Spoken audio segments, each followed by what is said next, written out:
Hello, everybody. Happy Friday for those of you who are living in the same part of the world as me. If not, happy Thursday night.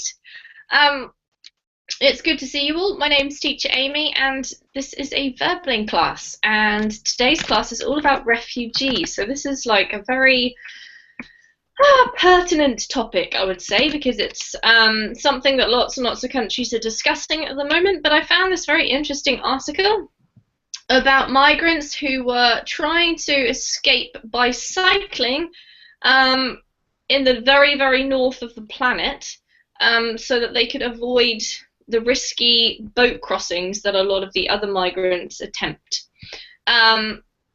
We know that there's a bit of a refugee crisis going on, and there's lots of debate within countries as to what we should do about them. But I thought this was kind of a cool topic to discuss, see what we think about it, and find out about these incredibly brave people. So do come along in and join us if you've booked a slot, and if you haven't, you're very welcome to follow us just by watching the class.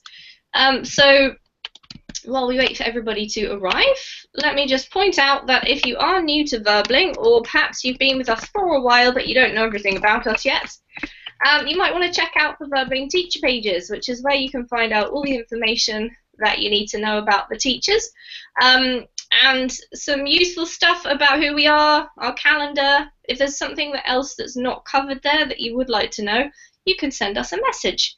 So it's a really handy place to go and check out. If you're a Facebook person, you might like to follow some of us on Facebook as well. And so I'm sharing my Facebook page there with you guys, but do check out some of the other teachers also. There are some great Facebook posters around.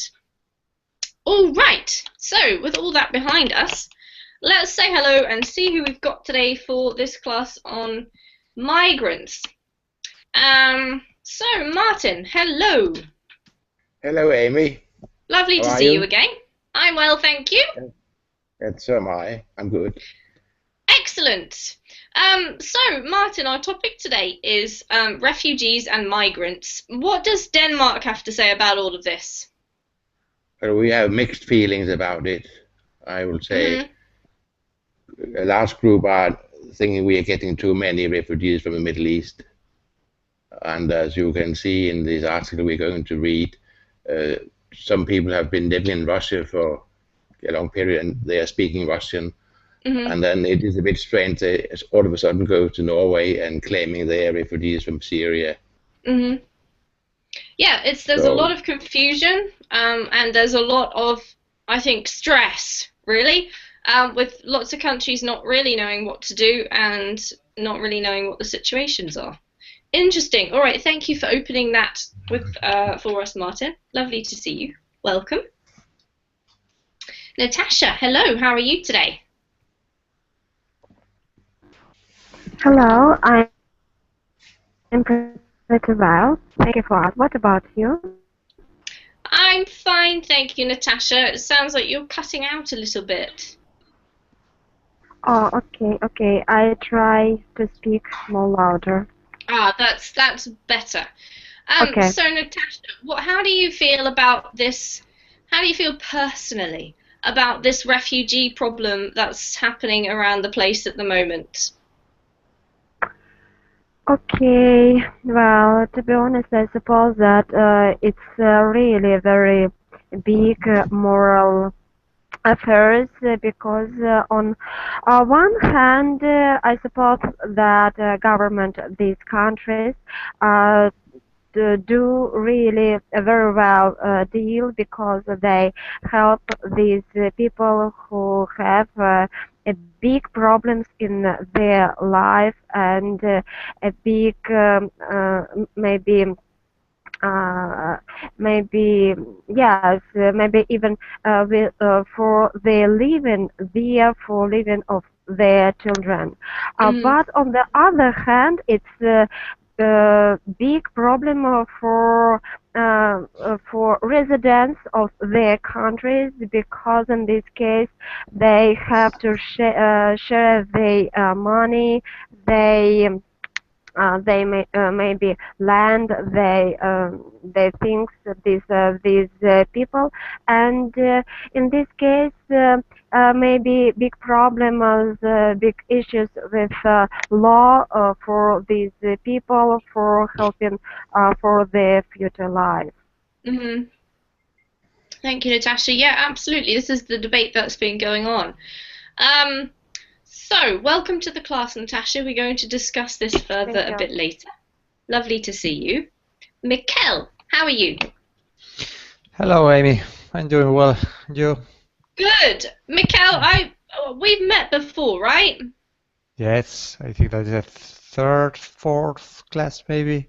All right. So it's just I don't remember your picture for some reason, so I don't know why. Can you remind me which country you're from?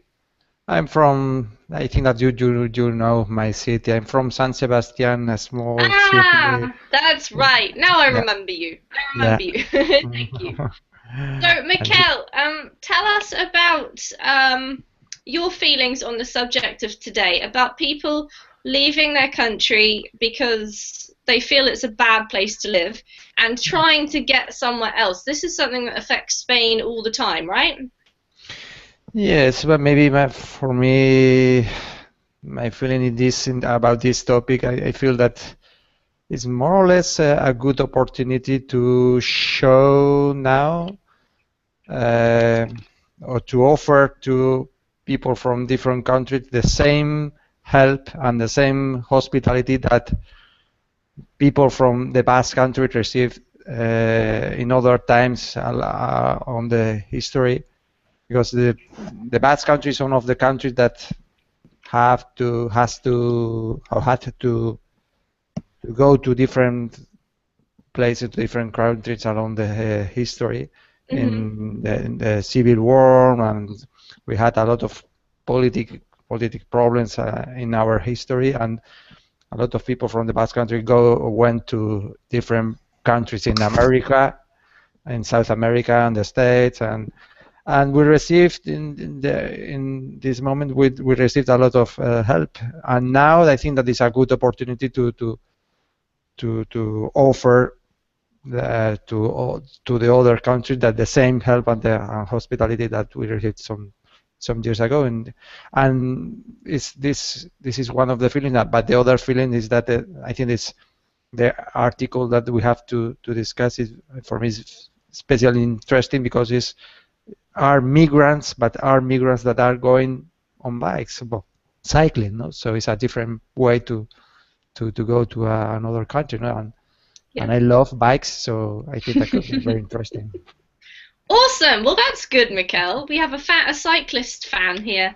A cycling fan, sorry. So yeah, agreed. I love your attitude, and I suppose things are always easier to understand if you have been in the same position. And although I assume that you yourself hasn't, your people in your area, your kind of ethnicity or however you want to describe it, has had that experience. So that's awesome. Thank you. Maria, how are you today? Fine. And you? I'm wonderful, thank you. So, Maria, tell us, what's your take on all of this? I think that we must help these people because they are in a dangerous situation, and besides, I think that powerful countries should be for in this situation. And furthermore, Spanish people, when dictatorship, there were people went away to France, and I think that Spanish people should help them for the history. Do you understand?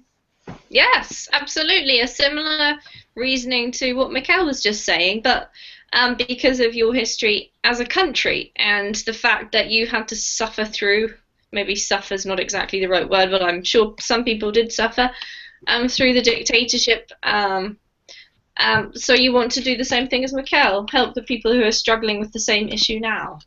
Awesome. Yes. Thanks, Maria. Thanks. Okay, Ksenia. Hello. Have you heard of these people that we're going to read about today? Yes, I did. And how did you hear about them? Actually, the same as you said and other guys. So people need to asylum somewhere from the war. Yep. But I feel sorry for the citizens of the city. I think there are a lot of cowards and mess in the city because I know a few years ago, about 10 years in Italy was the same case with Africans, refugees, refugees from Africa, and nowadays Italy, it's a horrible country for me. It's a lot of mess, a lot of garbage on the streets. I'm afraid that maybe the city where is refugees or something like that will become the same. Hello? Guys, can you hear me? Yes, but I think that Amy has some troubles. Yes, I think so.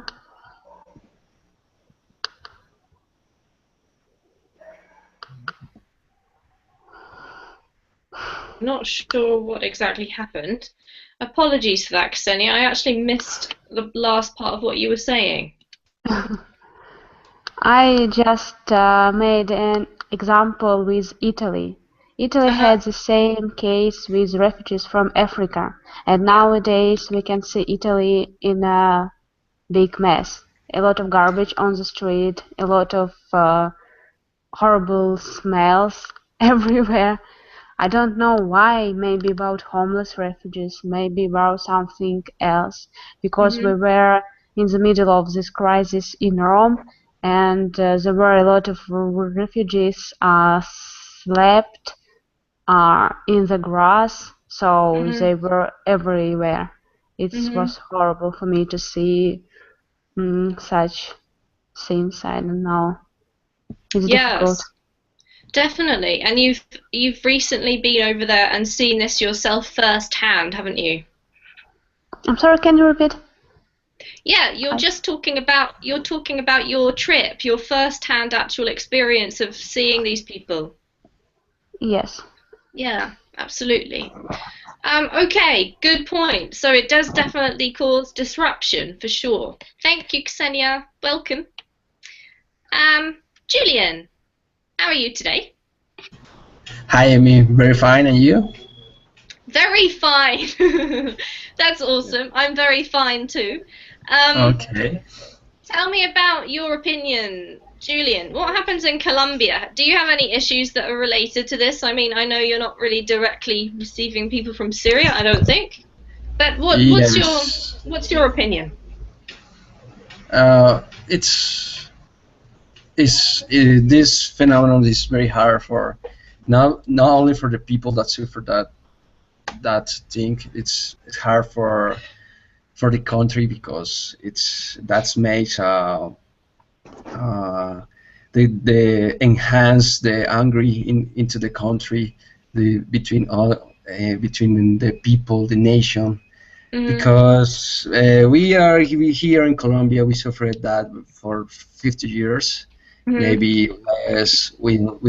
Is less showed by the news networks, but it's very popular here in Colombia, and that makes that the conditions, the people's goes down very, very, very bad. And I think that the solution is not by the state, but the government. The solution will be by the people. It's good. It's a very, I don't say that in Spanish is solidaridad. I say that in English. Let me think. Solidarity. Too. Yeah. Solidarity. Pretty much the Okay. same, Julian. Yeah. Yes. I don't say because in I don't think that. Sometimes it's not a good idea to do that, but in this case it worked out. Okay. In this case, I tried. Solidarity with the people because it's the people need that this help by the other people don't need maybe it's more important the feelings or the help that you could give them that they give of the state of the government in this case. And really it's I know it several different people that I suffered this situation. It is very hard for them. For them. I really relieve them. It's really hard. Wow, that's a really lovely point that you've brought in. The fact that actually the difference is made by the people of the country, not the government, and it's how they react that's important. So thanks, Julian, for sharing that with us and giving us an insight into what happens over in Colombia. And you're right, we don't get a lot, at least in my country, we don't get a lot of news about the specifics from Latin America. So thank you. Okay. Jose, hello. Hello, Jami. Good to see you.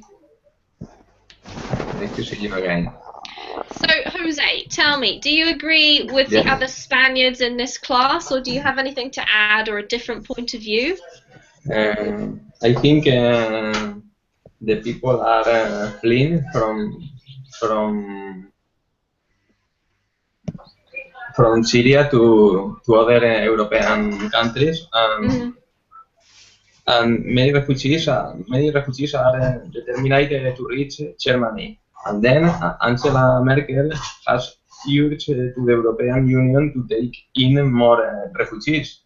But what is the problem? Now there is a dispute about the distribution plan because they don't have any plan. But Spain has had problems about immigration for 20 or 50 years ago, because a lot of people, thousands of people, are coming to Spain from Africa to Spain, and Spain always Spain have always been ignored by the European Union, and now because Angela Merkel has ordered that Spain have to share more immigrants. Spain has to receive a lot of immigrants from because Germany has ordered. I disagree with her, because you have to put more money in the budget, because the people that come to Spain, you have to supply with food, education, healthcare, some place for sleep, for living or for sleeping. I think it's a big problem. I think the European Union is overflowed. They don't have any idea how solving this problem. For sure. Yeah, but you bring up another excellent point, and obviously geographically this is something that Spain is always facing, because it's like the closest point to Africa, and it's, you know, an issue that's been around for a long time. So interesting. Thank you very much, Jose, for sharing that. And Anna, last but definitely not least, what do you think about all of this? Hi, Annie. I'm fine. Hi. How are you? I'm great, thank you. Okay. Well, I think it's a very controversial issue, because on one hand I know that they take a toll on the government, but it's a humanitarian question to help them. and it made me sad when I see the way that they suffer in refugee camps, or when they die trying to crossing, and they suffer abuse from people that are uh, people trafficking. Can I say People people trafficking. Yep. people trafficking? Yes, and they. Well, I saw a picture of a little boy that she had died this year. It Yeah. said, and well, the conditions in Syria is forcing them to to to flee from there. Right to say? To flee. To flee. Thank you. I'm sorry. To flee from there, and uh,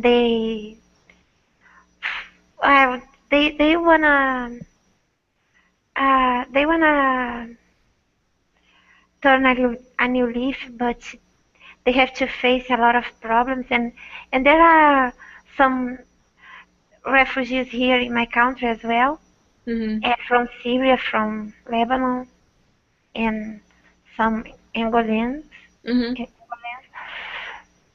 Ah, gosh, teacher, it's difficult to. You're doing great, Emma. Yeah, it's a really tricky topic, and that's one of the reasons why I chose it. You know me, if you've been to my classes before. I try to choose things that are a bit challenging for you, so you can push yourself a bit with your English, but also, that are interesting. And I think this is a very serious topic. However, I think there are always positive stories, and it's something that just is going to keep happening, and we'll learn to deal with it slowly. It's obviously something that's always happened. It's not new, but because it's now happening to such an extent, it's kind of in the forefront of at least Europe, and the rest of the world is trying to see what's happening too. So what we're going to read about is these migrants who cycle, a little bit of a different topic. It's not totally related, but it is also obviously to do with migration and desperation, because you wouldn't cycle through the Arctic unless you were desperate, I don't feel. Maybe Mikkel would disagree. So there's the link, guys. I'm going to share my screen with you. And we're going to read. Okay. So what we will do is we will start, I think, with Anna this time. Anna, if you could read the title for us, please. Avoiding risky seas, migrants reach Europe with an article back right. Arctic. Arctic. Sorry, my gosh. That's okay. This word is going to be very important today, so let's get it right. This is pronounced migrants in English. Migrants. Okay, migrants. Correct. Okay, we can see a pile of bikes there. And Anna, could you read the caption for us, please, underneath the photo? Bicycles used to travel from Russia were built in Storskog, Norway, north of the Arctic Circle. Great. All right, so what we'll do is we will read this quite slowly. There's a couple of great words in here, so if you're ready to learn some vocab today, get out a pen and paper. And we're going to pause every now and again just to discuss what we're reading. So, Anna, if you could go ahead and start us off and read down to here for me, please. Storskog, Norway, pelted by hailstones and buffeted by an icy wind. Yazi Arslanuk, a 50-year-old Syrian engineer, his wife and 2 young sons wobbled across the border from Russia into Norway astride bicycles last week. The latest migrants to complete an improbable new route to Europe. This Norwegian outpost, 250 miles north of the Arctic Circle, is headed Lampedusa, an Italian island where migrants coming on rickety boats across the Mediterranean from Libya often land or Lesbos, a Greek island that has become the primary transit point for refugees coming by rubber raft from Turkey. Thank you, Anna. We'll stop there for a mo. Okay, so there's the introduction. It gives you a bit of a background on what's going on. Any questions about vocab? Yes, a lot. Yes. Yeah, lots of new words. All right, so let's go for one at a time. Anyone? Mikkel, you go first. The first one, pelt by hailstone, pelted by hailstones, and All right, and buffeted. All right, let's look at this one first. So, first of all, we need to know what hailstones are. Anybody know? Yes, stones made of ice. Yeah, exactly. Stones, little tiny kind of balls of ice that are a weather condition. And pelted just is a type of way of describing that you're being hit by them. Hailstones are hitting you from the sky. Buffeted, does anyone want to have a go at telling me what that means? I think the same: heat, strong wind, icy wind. Yeah, it's pretty much the same. I think more like moved around or pushed around by. It means like when the wind is very strong, your body's being pushed around. You're not really in control of your movement so much. Okay, any other questions? Yes. I tried bicycles last week. Yeah. Okay, yesterday, I think if you were in my class, we talked about the word straddle. Does anyone want to say what astride means? It's the same as straddle. You have a leg on each side of the bike. Yeah, thank you, Martin. I think you answered that yesterday too. Yes. You're our straddling expert. Astride, exactly. It means you're sitting with your legs either side of something. So you could be astride a horse as well. Any other questions? Yes, I forgot wobbled. Sorry, Anna, I missed that. You forgot which one? Wobbled? Wobbled. Okay. What is to wobble? To move from side to side when you are a poor biker, then you cannot go on in a straight line. You just wobble around. Thank you, Martin. If you're not very good at riding a bike, then you move from side to the side. Martin does not wobble, just for the record. I occasionally do wobble, I must say. It means move from side to side, like you're about to fall off. Yep. Any other questions? Okay, looks good. All right, let's carry on. And Jose, could you read for us? Okay. But in recent months, refugees from places like Syria, Iraq, and Afghanistan have started to flow in growing numbers through Russia into the northernmost reaches of Europe, making this remote crossing an increasingly popular backdoor for people fleeing war and persecution, or simply looking for a better life. Speaking to center-right members of the European Parliament on Wednesday, Chancellor Angela Merkel of Germany cited the Arctic crossing into Norway as evidence of how refugees will carve out the most mind-boggling alternatives if governments try to close off the traditional path through southern and central Europe. Thank you, Jose. Beautiful reading. Any questions? Will curve how refugees will curve out. What does to carve out mean? Carve out. cut out. You cut something out. Have imagination. Okay. Yeah, so let's look at it. Basically, to carve in the traditional sense is when you cut meat, usually. So you would carve the roast lamb, for example.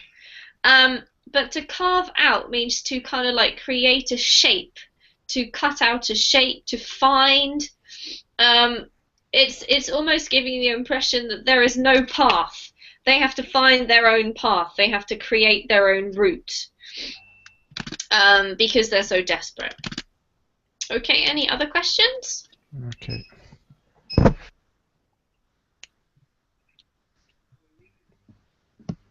No? All right, keep going, and it's Julian's turn. The trip. The trip, Mr. Aslanuk said after dismounting his bike and seeking shelter in the head orange tent on the Norwegian side of the border, is better than going by sea. The hazardous option chosen by most of the more of the 500,000 migrants who have made it to Europe so far this year. Keep Continue? going. Okay. After just a handful of migrant crossings here in the first half of this year, the number exploded in September with 420 asylum seekers pedaling into the northern Norway at Storkhog, say Stein Christian Hansen, the police superintendent in charge of the Norwegian border post. So far this week, 263 arrived by the active route in a tiny number compared to the. You could roll it up, please. Thank you. Compared to the 1,000 arriving daily in Greece and Italy. But a record here. Thank you. Sorry about that, Julian. I was looking at my screen and not your screen. This one here is pronounced asylum. Asylum. Asylum seekers. And this one is hazardous. Hazardous. Hazardous. Right. Those two may be problems for you. Does anyone have any vocab to ask? So I understand that more than 500,000 migrants come cycling. More than Okay, 500,000. let's look at this. So basically what it's saying is that, you know, the sea crossings, which are kind of like traditional but we all have heard of for a long time, are obviously extremely dangerous. And so this is the new route, this is the new thing to do. And yeah, you're right, it says more than 500,000 migrants have made it. If you make it, then you achieve it, you do it. So yeah, it's more than 500,000. It's a lot of however, people. Whew. yeah, it does say that this is the route chosen by most of, so not all of those 500,000 have come this way, Mikkel, but most of them have.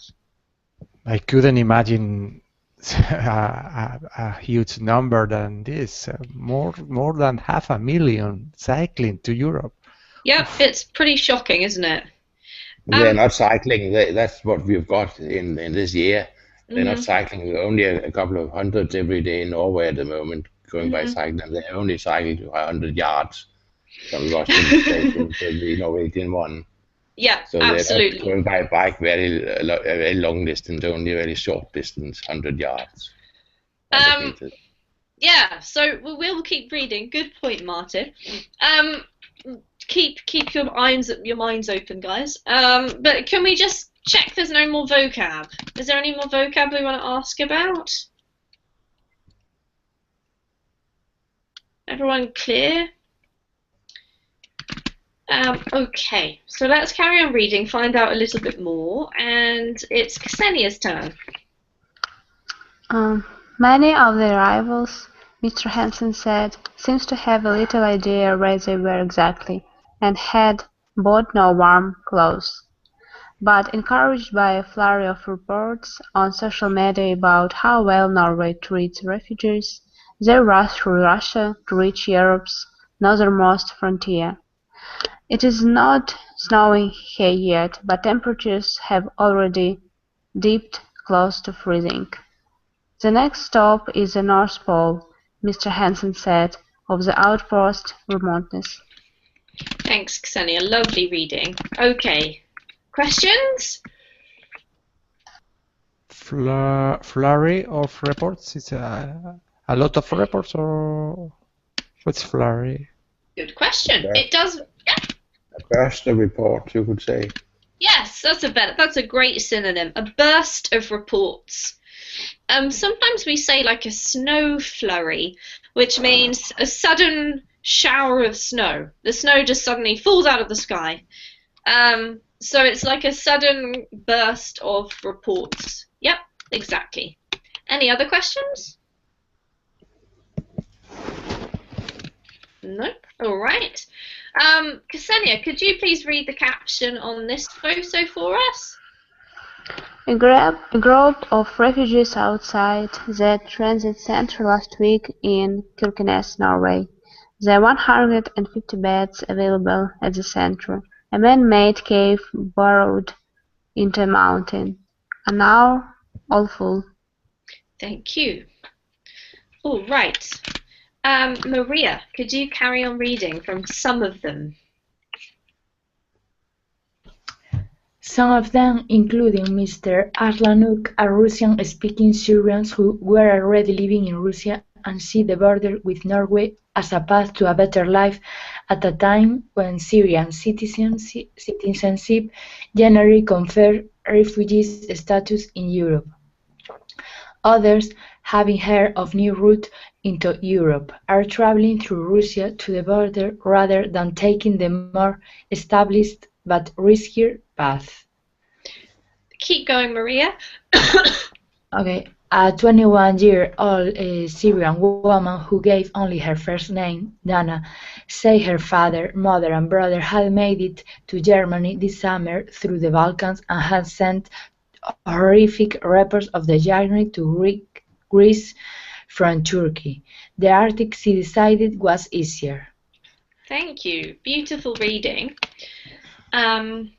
Before we talk about it, just any vocab questions?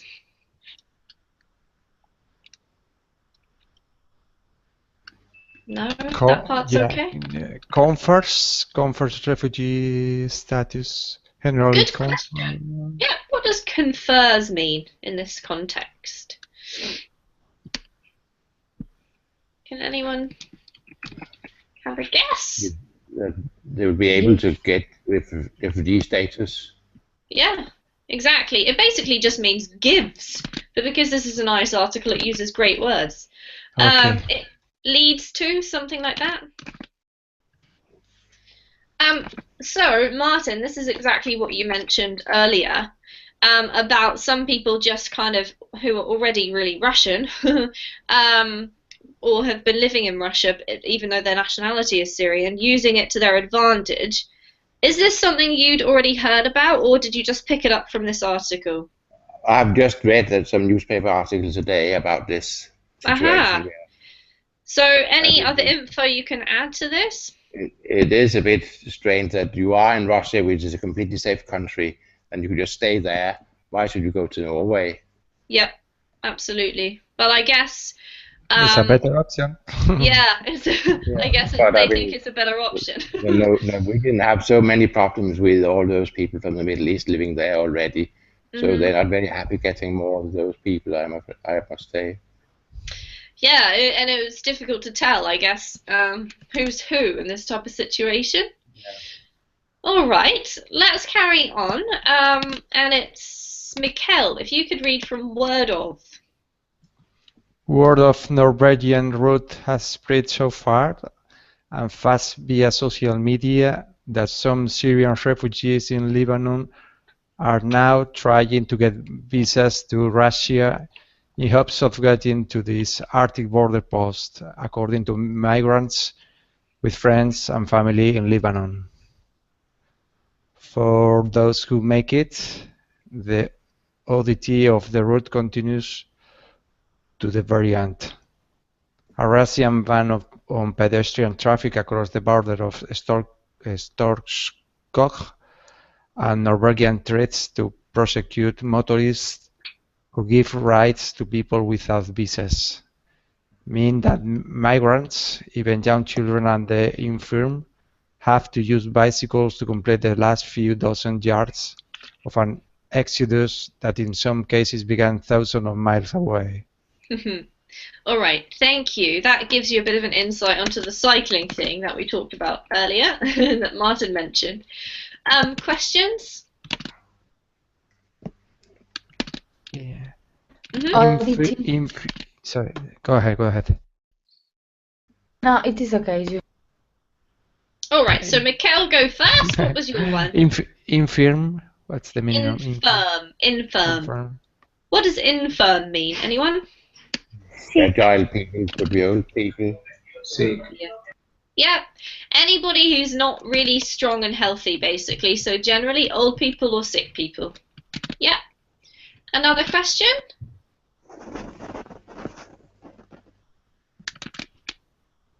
No. Just one pronunciation word for you, which is Norwegian. Mikkel. Norwegian. Yeah, brilliant. Thank you. Okay, so can somebody explain now that we've read this exactly why they're using bicycles to cross the border?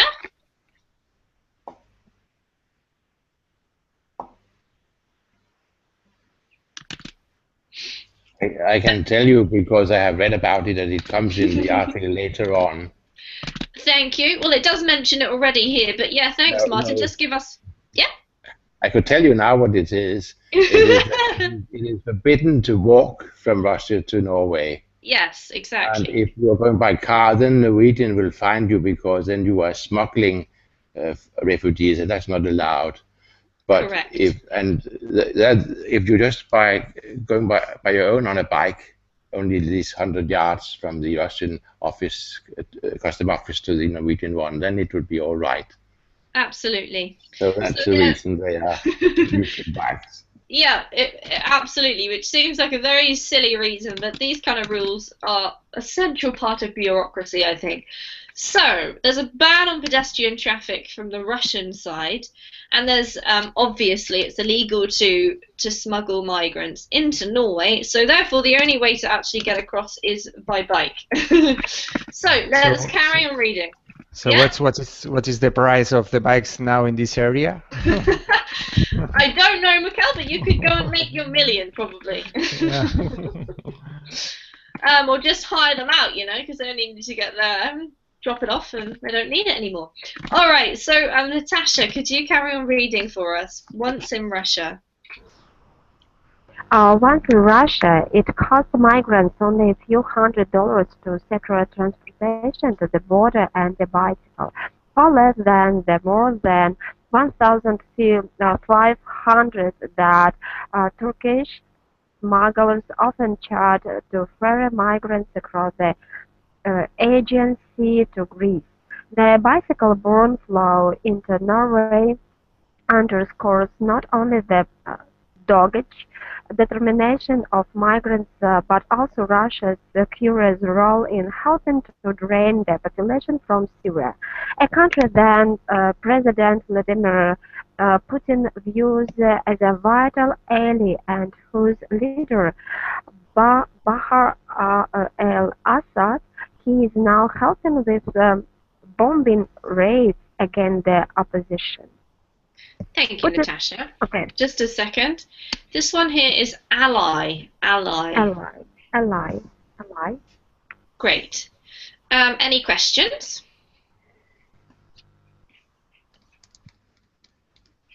No? All right, so we're getting towards the more political side of things now, so let's keep going and see what else it says. And Martin, if you could read for us. Putin loves Assad and Assad loves Putin, but neither of them like Syrians, Mr. Aslanuk said, adding that he had nothing but disgust for both of the government in Damascus and its armed opponents. Refugees say guards on the Russian side of the border sometimes ask Syrians why they do not return home and support Mr. Assad, but they then wave them on down a narrow road toward Norway and inform their Norwegian colleagues by telephone that another group without visors is about to arrive. They call us blacks and just want us to leave, said Valid Jumelaisu, 35, a Syrian who worked for a time in Russia sewing clothes but could not earn enough to support his family in Aleppo and decided Europe offered better prospects. Thank you. This one here is visas, Martin. Oh, yeah.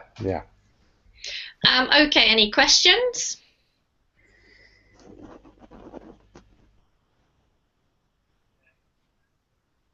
All right. So obviously, the actual realistic life of being a migrant or a refugee fleeing a country is incredibly difficult. It's you know, we're reading this article about how they, you know, grab a bike and cycle across, but it's obviously not so simple as that. And in addition to that, they have to face a lot of things like maybe feelings of hostility from the people who are hosting them, from the governments that they're going to, the sadness of leaving their countries, and it brings up a little bit of the politics of this, which is very, very complicated as well.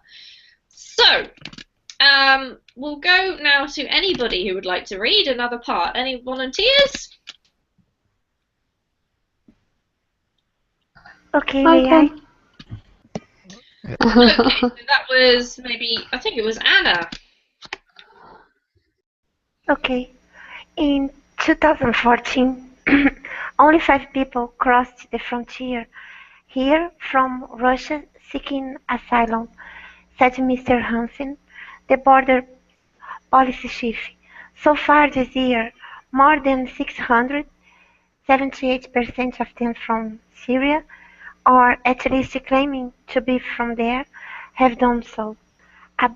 Can I read one more? Yes. A booming business has now grown on the Russian side of the border to help and profit from the flow. Taxis and minibuses ferry migrants from Murmansk, the northern Russian city to which most migrants heading north travel by plane or train to Nikel, a Russian town near the border with Norway, where many migrants buy their bicycles. Thank you, Anna. Okay, so here's a bit more of clarification for you on numbers, Mikkel. Any questions about vocabulary? No, that one's quite straightforward. All right, another volunteer? Yes, can I do? Sure, Julian, from here. Nickel, according to Norwegian police officer who asked not to be identified, now has hundreds of Syrians and others waiting to make a final push into Norway here and Stockholm. When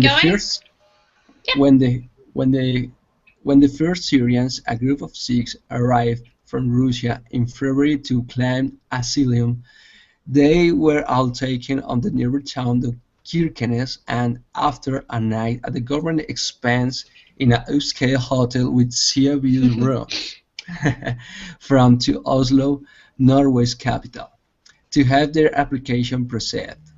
Reports of how well Norway-treated asylum seekers spread rapidly on social media and by word of mouth.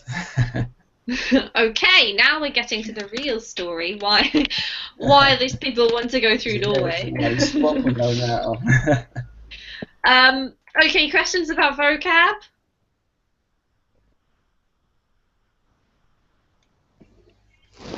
No? Alright, we're just going to read a little bit more. Just keep your opinions bubbling up in there, because I think it's very easy to make judgments on all of this. But it's much more difficult. If you imagine yourself in one of these situations, what do you do? And we'll just have a look at this caption. Oh, Julian, could you read the caption for us? Sorry, have a look at this photo. Okay. Yasir Aslanouk, a 55-year-old Syrian engineer, and one of the sons last week in Starkach. Mr. Aslanouk, his wife, and 2 young sons crossed into Norway from Russia on bicycles. So thank you, and they're the family that we met right at the beginning. Okay, another volunteer. Okay. Thank you, Ksenia. Last week's arrivals included a pair from Gambia, a poor but peaceful country in West Africa. Maybe we gave the wrong picture in the beginning, Mr. Hansen said, adding that some migrants with weak claims to asylum are taking advantage of the situation to enter Norway, which is not a member of the European Union, but does belong to the 26-nation Schengen area, allowing visa-free travel. We are not a travel agency, he said. Keep going. After the surge of migrants in September, the authorities stopped trying to move everyone to Oslo and turned a bomb shelter and sports hall in Kirkenes into a transit center. We are talking about maybe 50 people coming across every day into one of the richest countries in the world. We should be able to handle this, said Siv Hansen, the mayor of Kirkenes. She noted that her town, which housed refugees from the Balkans in the same bomb shelter during war in Kosovo in the late 1990s, has a history of welcoming foreigners. Great reading. Thank you, Ksenia. This word here is mayor. Mayor. Yes. Okay, questions?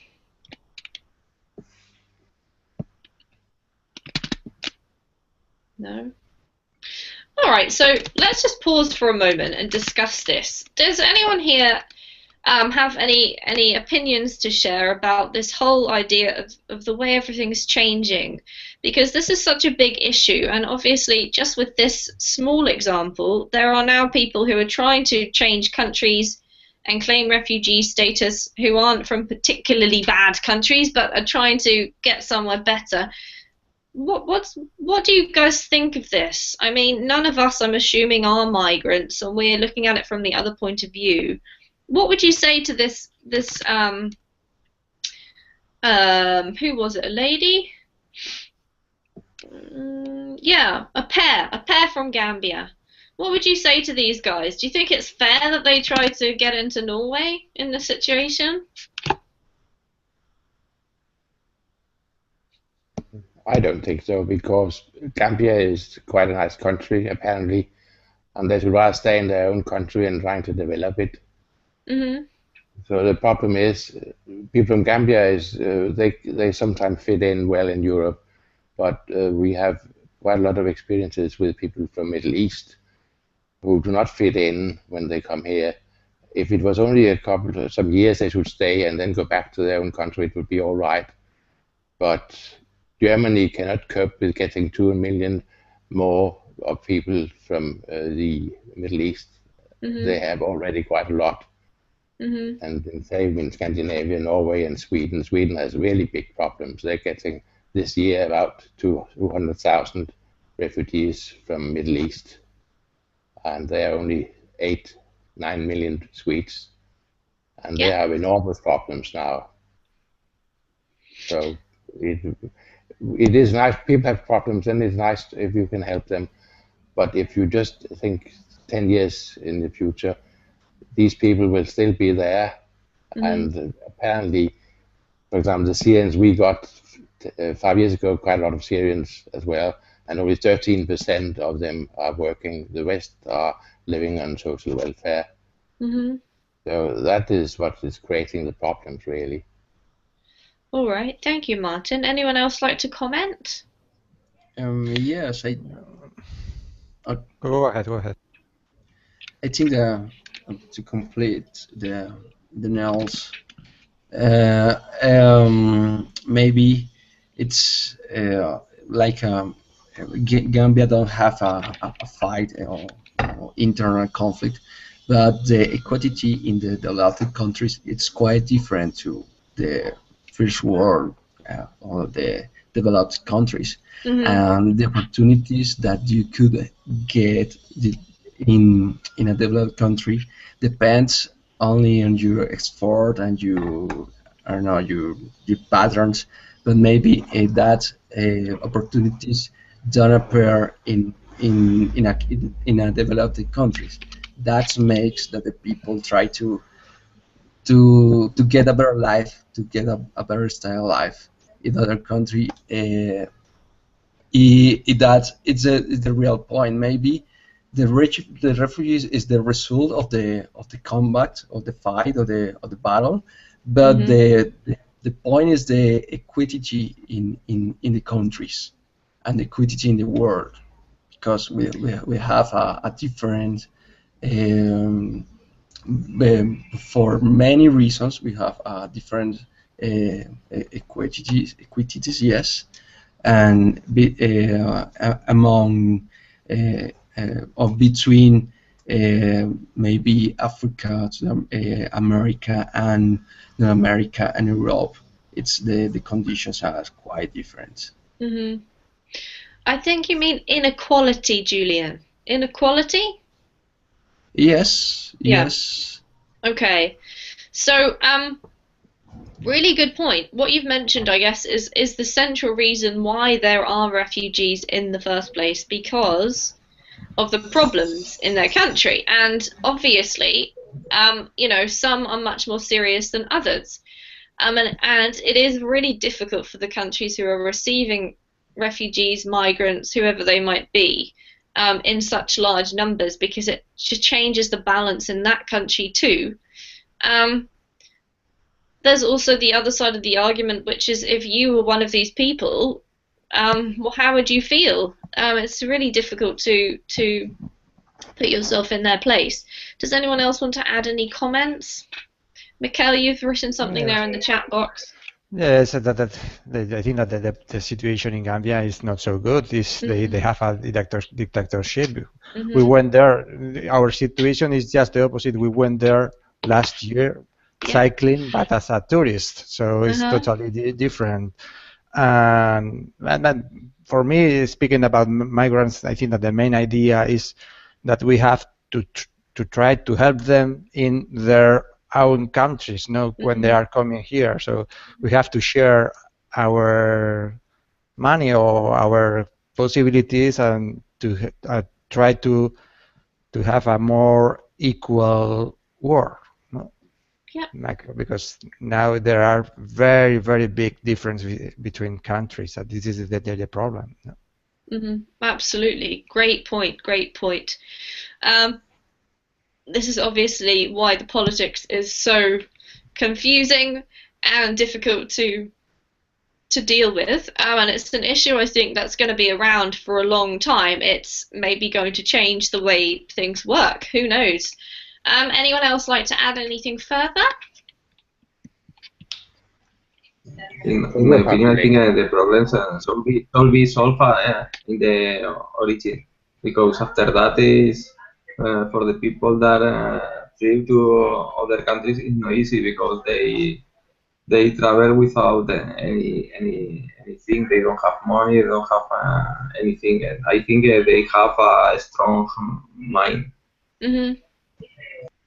Absolutely, they're definitely pretty tough. I mean, even if you only cycle that short distance across the border, you still have to get all the way up there somehow. And if you're fleeing from a war-torn country, you're not going to be able to pack and take everything with you and have all your money. It's definitely a difficult, scary situation. Thank you for all your really positive and inspiring comments, I'd like to add, because it's awesome. Thanks for joining this class with me. If you'd like to practice your writing, come along to the next one, and if not, I hopefully will see you next week. Have a lovely weekend, and I'll see you later. Bye, guys. Bye. Thanks.